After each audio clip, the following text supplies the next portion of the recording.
చూస్తే ప్రధానంగా ఇటీవల లాస్ట్ ఒక సంవత్సరం నుంచి పార్టీ తీవ్ర నష్టాన్ని ఎదుర్కొంది. అవునవును. ఆ తీవ్ర నష్టంలో మల్లోజులు ఇచ్చిన స్టేట్మెంట్లే మీకు పార్టీకి తీవ్రంగా డ్యామేజ్ చేసినాయని చెప్పొచ్చు. ఆ స్టేట్మెంట్కి మీకు వ్యతిరేకంగా మళ్ళీ స్టేట్మెంట్ ఇచ్చారు. దాన్ని ఎట్లా చూస్తారు? అదే ఇప్పుడు మేము చెప్పేది కూడా అదే. అంటే ఎప్పుడైతే ఇప్పుడు కగారు యుద్ధం అనేటువంటిది ఒక నష్టం అయినప్పటికీ దానికి మించినటువంటిది అంతర్గతంగానే మా పార్టీలోనే సోను సతీష్లు ముందుకొచ్చేసి ఇప్పుడు పార్టీని చీలదీయడం అనేది, తను వ్యక్తిగా పోతే ఎవరైనా పోవచ్చు, కానీ వాళ్ళు చేసినటువంటిది ఒక పార్టీకి చాలా నష్టం కలిగించినటువంటిది ఏంటంటే పార్టీని చీలదీసారు.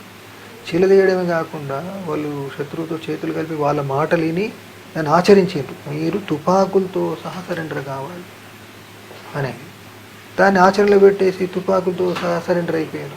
ఇది ఎప్పుడైతే జరిగిందో మిగతా మా దాంట్లో ఉన్నటువంటి బలహీనమైన శక్తులు సరెండర్ అంటే ఆయుధం పట్టకపోతేనే మనల్ని నమ్ముతారు, దాన్ని సరెండర్గా ప్రభుత్వం స్వీకరిస్తుంది, లేకుంటే స్వీకరించదని ఆయుధాలు పట్టుకొని సరెండర్ కావడం అనేది ఒక నూతన ప్రక్రియ మొదలైపోయింది అన్నట్టు.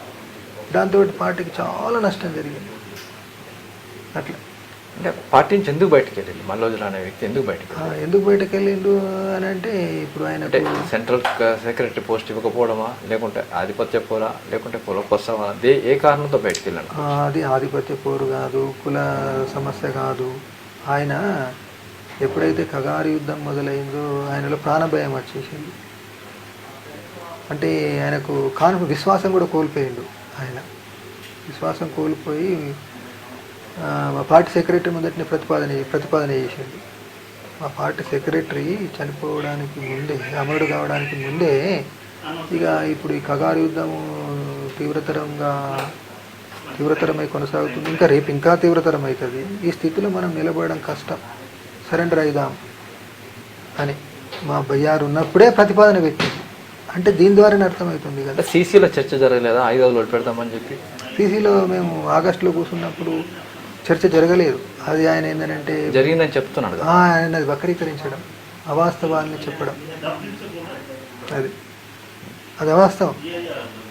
అందుకోసం ఏంటంటే ఆయన ఆత్మవిశ్వాసం కోల్పోయి బీఆర్ ఉన్నప్పుడే సరెండర్ కావాలని నిర్ణయించుకున్నాడు.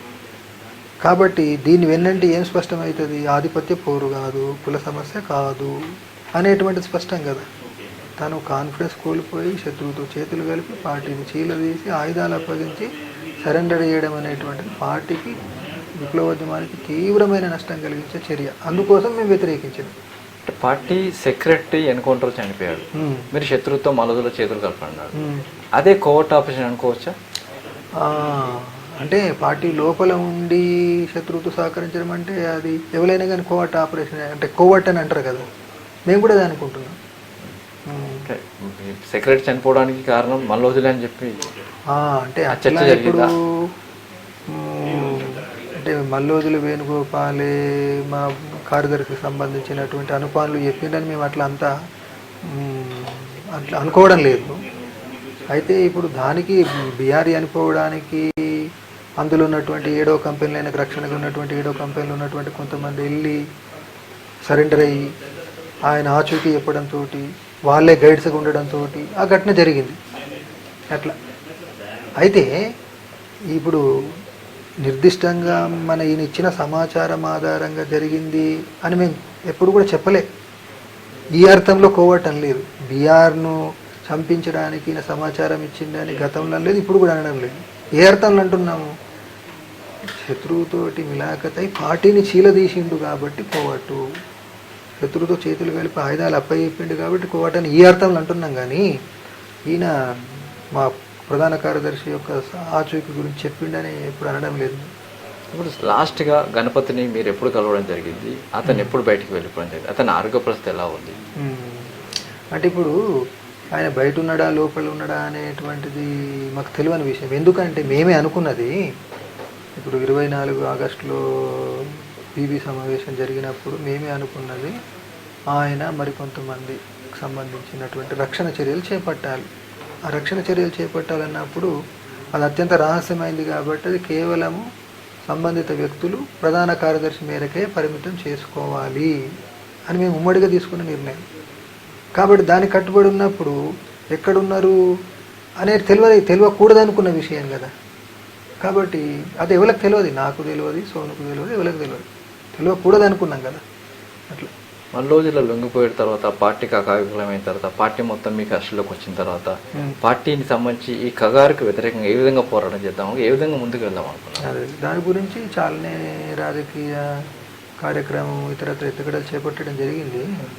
అంటే ఒకటేమో ఈ స్థితిని అధిగమించాలని అంటే ఇప్పుడున్నటువంటి స్థితిలో ఆగస్టు సర్కులోనే రాసింది ఈ చట్టబద్ధ పరిధిలో చట్టబద్ధ బహిరంగ పోరాట రూపాలను ఉపయోగించి ప్రజల్ని కదిలించాలి, దాని ద్వారా మన ప్రజాపునాదిని ఉంచుకోవాలి.